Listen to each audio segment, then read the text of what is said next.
जय श्री राम दोस्तों। तो आज से 4 दिन पहले पावर स्टार पवन सिंह का एक गाना आया है, जिस गाने का नाम है रोबेला रघुराई। शक्तिवान लगल लक्ष्मण के रोबेले रघुराई। अगर इस गाने के बारे में बात नहीं किया तो लगे जिसका गायकी के पूरा भोजपुरी इंडस्ट्री दीवाना है। बात तो सही है।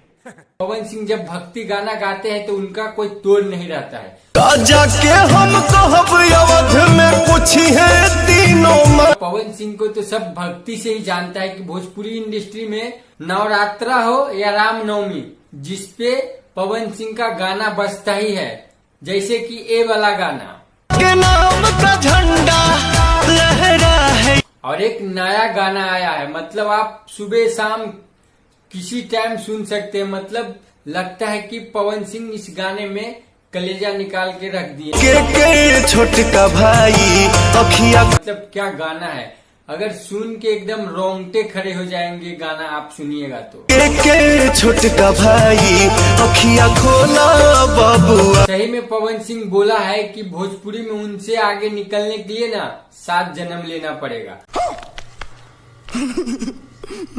गायकी में खैर तो उनका कोई जोड़े नहीं है, भोजपुरी में उनका गायकी का सब दीवाने हैं। मजा आया।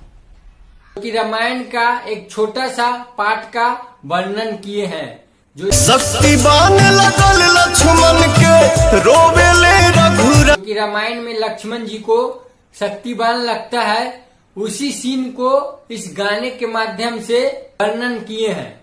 भोजपुरी में ऐसा कोई यूट्यूबर नहीं होगा कि इस गाने को मतलब सभी प्रमोट किया है। क्या ये बड़ी अच्छी बात कही आप। अपने भक्ति और भजन से लोगों का दिल में राज करते हैं। बात तो सही है। खैर आप लोग ये गाना नहीं सुने हैं तो जाइए, माँ अम्बा फिल्म पर ये गाना आया है। लगभग अभी तक 3 मिलियन के करीब ये गाना देख चुका है और एकदम छोटा चैनल से ये गाना आया है। तो जाते जाते यही कहेंगे कि आप लोग ये गाना सुनिए और आनंद उठाइए, और हमारे चैनल पे नए हैं तो हमारे चैनल को सब्सक्राइब जरूर कर दीजिएगा। तब तक के लिए जय श्री राम।